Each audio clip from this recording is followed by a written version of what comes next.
그러니까 한국이란 나라는 굉장히 미국 입장에서 좋아하는 나라입니다. 왜냐하면 미국이 중요하게 생각했던 게 자유민주주의의 가치 그리고 자본주의잖아요. 아시아에서 성공한 몇 안 되는 나라예요. 미국이 앞서서도 얘기했지만 갈수록 힘이 조금씩 빠지고 있잖아요. 이미 많이 빠졌고, 그리고 중국은 부상을 하고 있고, 우리의 짐을 이제 동맹국이 같이 쉐어링해야 된다라는 얘기를 하기 때문에 뭐 한국이 싫어서 한국이 밉기 때문에 뭐 이런 거는 저는 아니라고 생각하고요. 한국을 좋아하고 한국의 가치를 알고 있습니다. 미국은 중국을 경제적으로도 그렇고 안보적으로도 그렇고 붙들어 놓고 봉쇄해야 되는, 그게 최대 미션이잖아요. 그 미션을 수행하는데 한국이 행동대장으로 나서주길 원하는 것 같아요.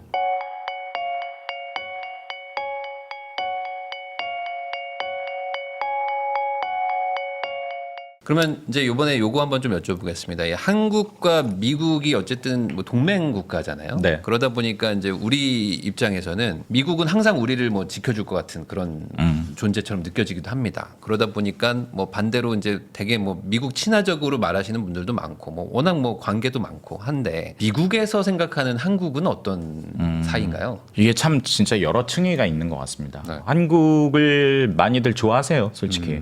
뭐 한국이 경제적으로도 발전을 했고, 네. 그리고 문화 강국했잖아요. 네, 네. K-팝, 뭐 오징어 게임 할 것 없이. 그러니까 한국이란 나라는 굉장히 미국 입장에서 좋아하는 나라입니다. 왜냐하면 그 미국이 그동안에 중요하게 생각했던 게 자유민주주의의 가치 그리고 자본주의잖아요. 그런데 그 아시아에서 성공한 몇 안 되는 나라예요. 미국의 동맹국 가운데. 네. 일본하고 한국이잖아요.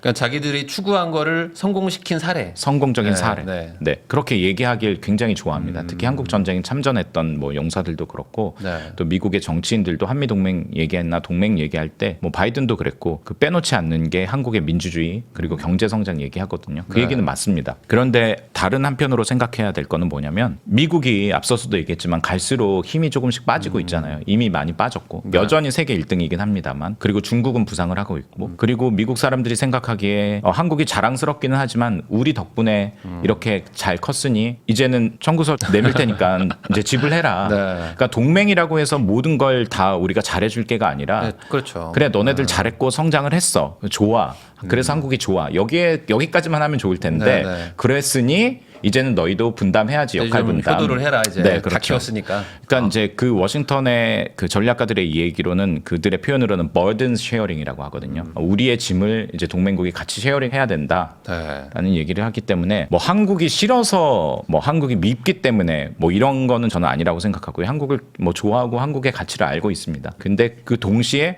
그만큼 한국이 또 성장했으니까 거기에 걸맞는 역할들을 해야 된다라는 게 이제 미국의 생각인데, 한국의 입장에서는 미국이 원하는 그 역할들을 다 한다고 했을 때 그게 이제 우리에게도 이익일까라는 걸 이제 따져봐야 되는데, 그게 이제 쉽지 않은 문제죠. 그러면 역할 요구하는 게 뭐 몇 가지로 좀 정리가 되나요? 뭐 크게 봤을 때? 크게 보면은요 그런 것 같아요. 사실 중국, 저는 이제 과거 뭐 한미 얘기를 하셨으니까 과거 70년 동안 한미 관계를 결정하는 게, 그리고 한미 관계를 붙들어 놓았던 게 북한이라면, 네. 지금 앞으로 한 몇십 년 동안은 한미 관계 온도, 긴장감 이런 것들을 결정하는 게 결국은 중국이 될 거라고 생각하거든요. 그러니까 크게 보면 두 가지인 것 같은데, 일단 경제적으로 미국은 중국을 경제적으로도 그렇고 안보적으로도 그렇고 붙들어 놓고 봉쇄해야 되는 그런 그게 최대 미션이잖아요. 그 미션을 수행하는데 한국이 아주 중요한, 뭐 거칠게 표현하자면 행동대장으로 나서주길 원하는 것 같아요. 왜냐하면 중국하고 가까이 있잖아요. 경제적으로는 뭐 이거는 뭐 바이든 정부 때도 그렇고 트럼프 정부 때도 그렇지만 중국과의 핵심적인 기술 거래나 뭐 이중 용도로 사용될 수 있는 반도체도 평화적으로 사용이 될 수 있지만은 그 무기를 만드는 데 쓸 수 있는 요소들 있잖아요. 피소그래피라든가 이런 것들. 그러니까 그런 것들에서 중국과 완전히 한국도 너네들도 분리를 해라. 한국과 그런 측면들이 있고요. 우리가 이런 얘기 많이 하잖아요. 안보는 미국, 경제는 중국. 네. 근데 미국의 그 전략가들이 제일 싫어하는 얘기 중에 하나긴 해요. 그래요?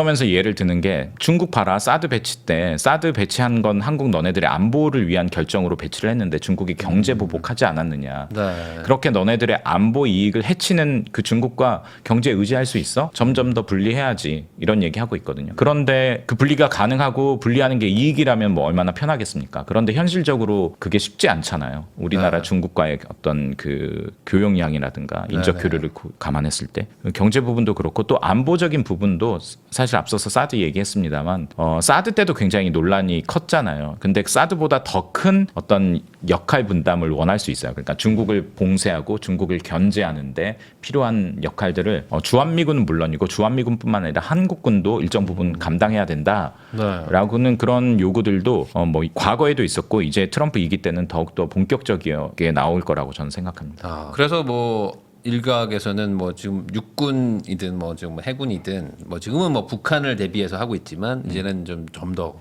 크게 봐서 이제 동아시아까지 뭐 감당할 수 있게 뭐 항모 얘기도 뭐 옛날에 한번 좀 나왔었던 것 같기도 하고 미사일 전략 이런 것들도 점점 우리한테 이제 이거를 좀 책임지고 여기를 좀 지켜라 뭐 이렇게 네. 가는 거죠 점점 더. 그렇죠. 그러니까 이제 주일 미군하고 주한 미군 그리고 미일 동맹하고 한미 동맹을 이제 많이 비교하잖아요. 네. 우리나라도 뭐 일본을 이제 비교하는 걸 좋아하니까 한미 동맹과 미일 동맹은 조금 성격이 다르긴 합니다. 한미 상호 방위 조약은 한반도의 안보 위협을 지키는 게 한미 상호 방위 조약이거든요. 근데 미일 동맹은 그들이 미일 동맹 그 지침을 개정을 해서 그 단순히 그 영내의 문제만이 아니라 그 일본과 관련된 문제뿐만 아니라 영내 문제 그리고 글로벌 동맹으로 협력을 하겠다라고 그들은 이미 약속을 했거든요. 네.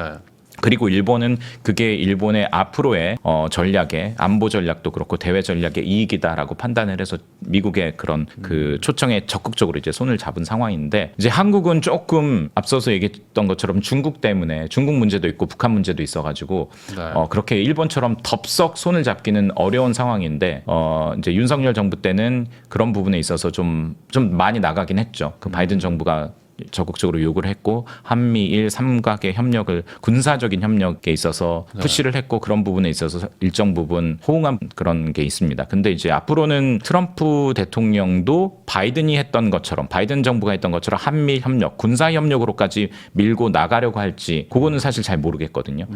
근데 그 미국 정통적인 전략가들은 그렇게 하고자 할 거예요. 근데 하고자 하는 것과 실질적으로 그렇게 되는 거는 또 다르잖아요. 왜냐하면은 그렇게 되기가 어려운 상황인 게 지금 지정학적으로 두 가지 변수가 있는데 일단 한국 정치적인 상황 현 정부는 한미일 협력에 굉장히 적극적이었다면 다음에 이제 나오는 정부나 정치 세력들은 거기에 어떤 생각을 가지고 있을지는 아직 좀 불투명한 측면이 있고 또 트럼프 변수도 있어요. 트럼프는 뭘 묶어서 한다기보다는 이렇게 다이다이로 1대1로 해야 좀 많이 받을 수도 있고 하니까 그렇게 하고 또 이제 동맹을 그렇게 막 동맹의 가치를 높게 얘기하는 사람이 아니기 때문에 우리가 동맹이라는 이름으로 뭔가를 함께 하자라고 했을 때 다이나믹이 한미일 같은 경우는 다이나믹이 좀 떨어질 수 있다고 저는 생각을 합니다. 그러면은 지금 보면은 생각보다 트럼프가 뭐 한국 얘기를 뭐 많이 한 것 같지는 않거든요. 네. 지금까지 봤을 때 뭐 북한 뭐 김정은 뭐 다시 뭐 친하게 지낼 수 있다 뭐 이 정도 했지 뭐 한국을 직접적으로 뭐 한 얘기는 없는 게 맞죠. 그렇죠. 지금 네, 없는 당선 것 이후에 그럼 왜 이렇게 조용한 건가? 이게 뭐 오히려 안 좋은 건가요?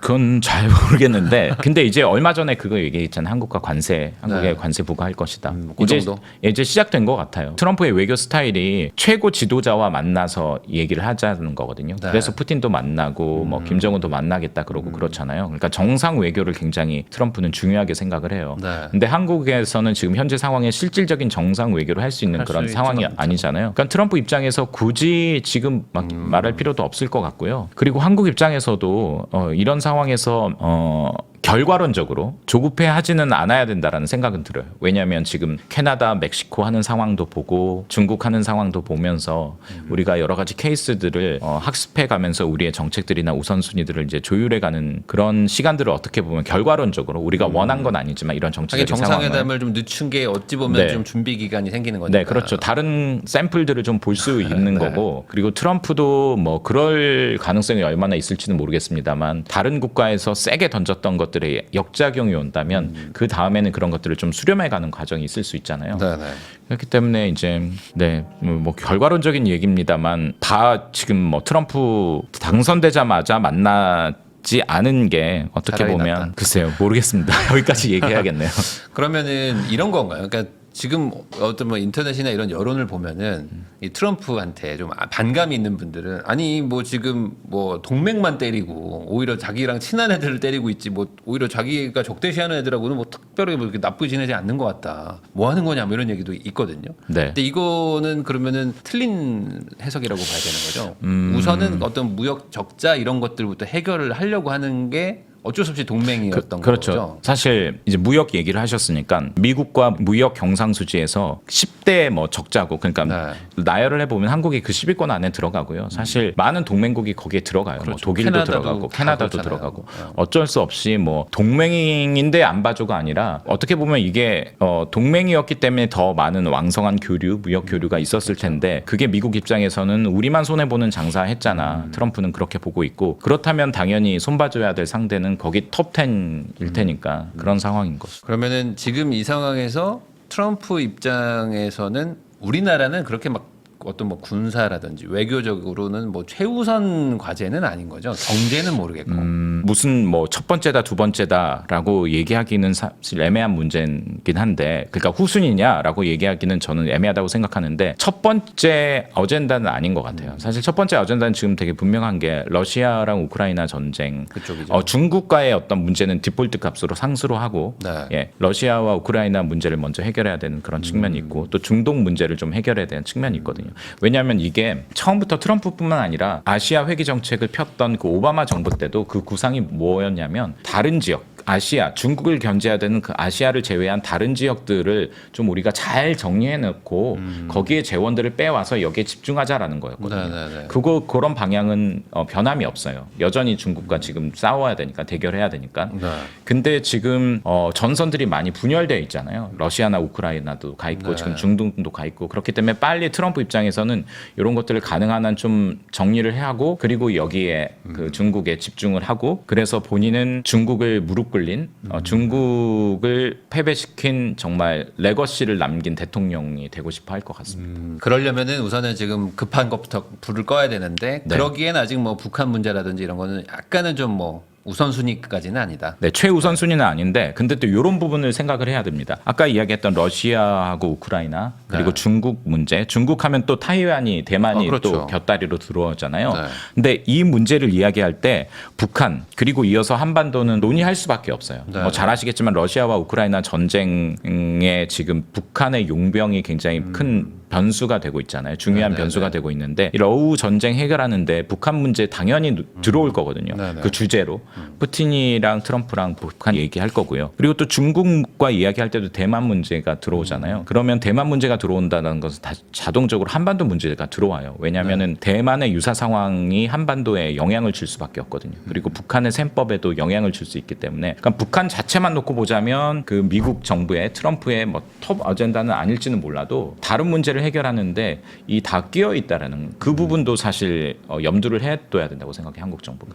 그러면 이제 아까 말씀해주신 것처럼 이제 북한도 당연히 뭐 이게 다 엮여 있을 수밖에 없는 동아시아의 또 한 축인데 그 예전에 생각해 보면은 일기 때 트럼프랑 뭐 저 싱가포르에서 막 만나고 김정은이 만나면서 막 뭐 엄청 평화 무드가 막 생기기도 했었는데 네. 지금 또 저번에인가 한번 또 김정은 나랑 또 친구다 뭐 이러면서 또 얘기를 한 것 같더라고요. 네네. 그러면 어떤 뭐 김정은과 트럼프 간의 또 뭐 어떤 만남 이런 것들도 지금 뭐 혹시 뭐 준비가 되고 있다라고 봐야 될까요? 네, 저는 뭐 실질적으로 그런 보도가 나왔고 우리가 생각했던 것보다 빨리 김정은하고 트럼프가 만날 가능성도 배제할 수 없다고 생각해요. 일단 기본적으로 북미 관계나 북미 협상은 네. 처음부터 우리 만날 거야라고 공개를 하는 게 아니라 어느 정도 무르익은 다음에 짠 하고 하는 경우가 많거든요. 네. 특성상 그렇기 때문에 지금 뭐 CIA나 국무부 관리들이 그 북한 측과 접촉할 가능성도 배제할 수 없고요. 그리고 트럼프는 크리넬이라는 전 독일 대사를 베네수엘라와 북한 등 분쟁 지역 혹은 그 이슈가 있는 지역의 문제를 해결하는 특사로 임명을 했거든요. 그렇기 때문에 분명히 이제 다루고 있을 겁니다. 왜냐하면 베네수엘라랑 지금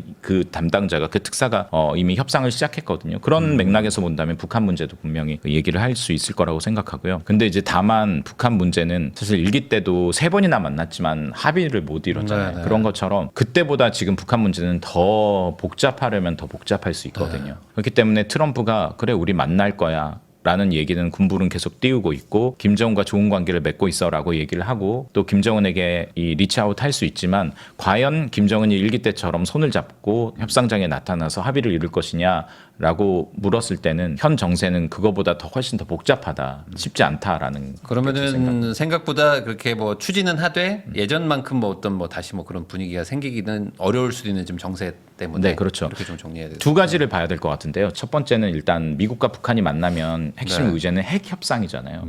근데 앞서서도 레버리지 얘기했지만 북한의 핵 무기고가 점점 더 그렇죠. 불어났어요. 다시 말해서 테이블에 올려놓을 게 많아졌어요. 그 많아졌다라는 거는 미국에게 더 값 치러달라라고 이제 요구할 거거든요.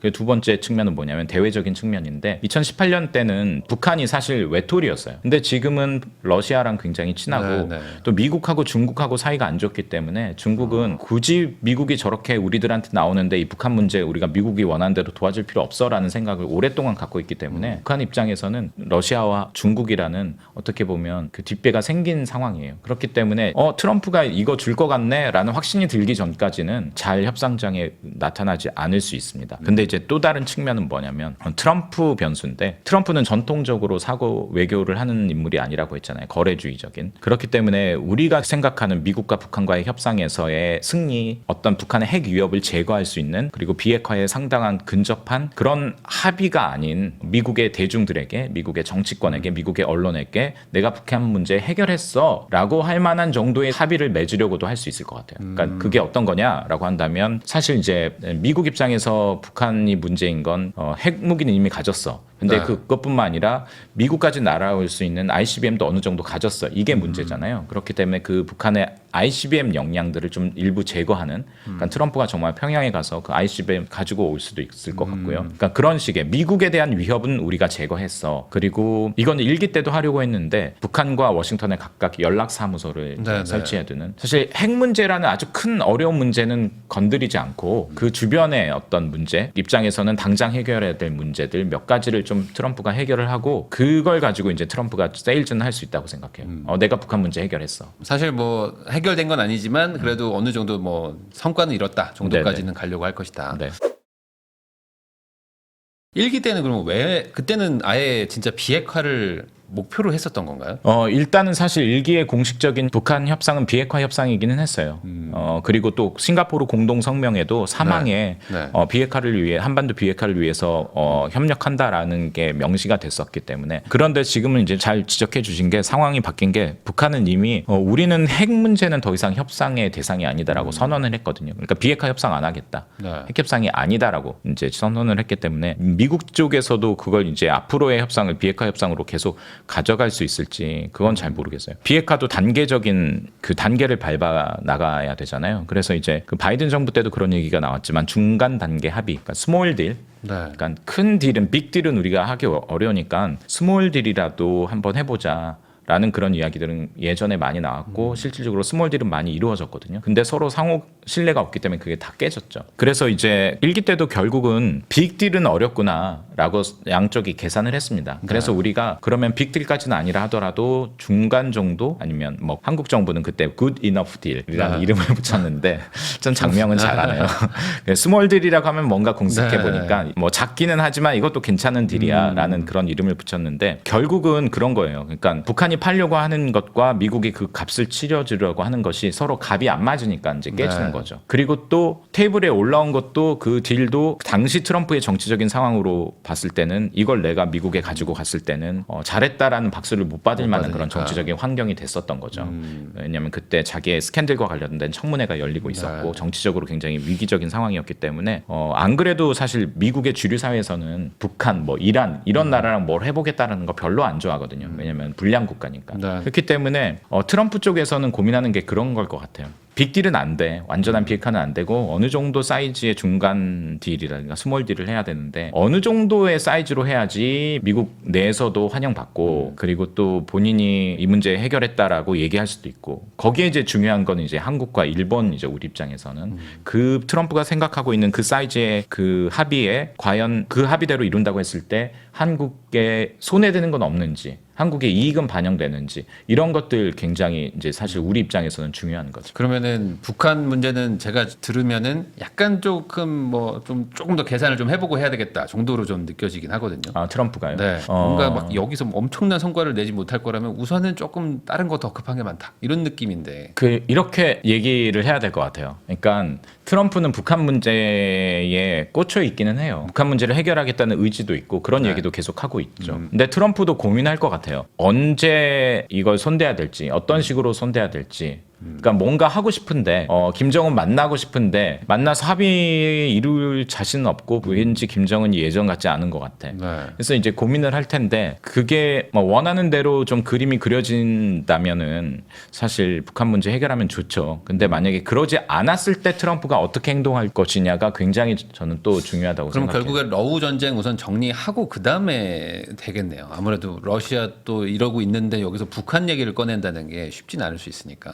시기적으로 보면 시계열상으로 보면 일단 러우 문제를 어느 정도 매듭 짓고 그리고 북한 문제를 해결을 하겠지만 앞서서도 얘기했던 것처럼 러우 문제를 해결하는데 북한을 같이 없다. 넘어가는 거는 굉장히 중요. 그게 왜 중요하냐면요. 김정은이 그러니까 일기 회담 때는 김정은이 먼저 트럼프에게 손을 내밀었거든요. 그 한국 정부를 통해서. 네네네. 근데 이번에는 상황이 아마 트럼프가 먼저 손을 내밀 거예요. 그래서 그걸 이제 김정은이 잡느냐 마느냐일 텐데 지금 뭐 거친 말로 표현하면 푸틴하고 김정은은 지금 사랑에 빠진 상황이잖아요. 근데 이걸 양다리를 걸쳤거나 환승연애를 해야 되는 상황이에요. 근데 그렇게 나한테로 넘어와라고 환승연애 하자라고 트럼프가 제안했을 때 러시아와의 북한과의 관계가 어떠냐를 김정은은 굉장히 볼 거예요. 왜냐하면 지금 김정은이 원하는 건 체제 안정과 어떤 경제적인 문제를 해결하는 건데 지금 러시아를 통해서 어느 정도 그게 뭐 채워지고 있다라고 판단을 하는 것 같거든요. 그런 상황에서 불투명한 트럼프가 손을 내밀 때는 굳이 덥석 잡을 필요는 없잖아요. 네.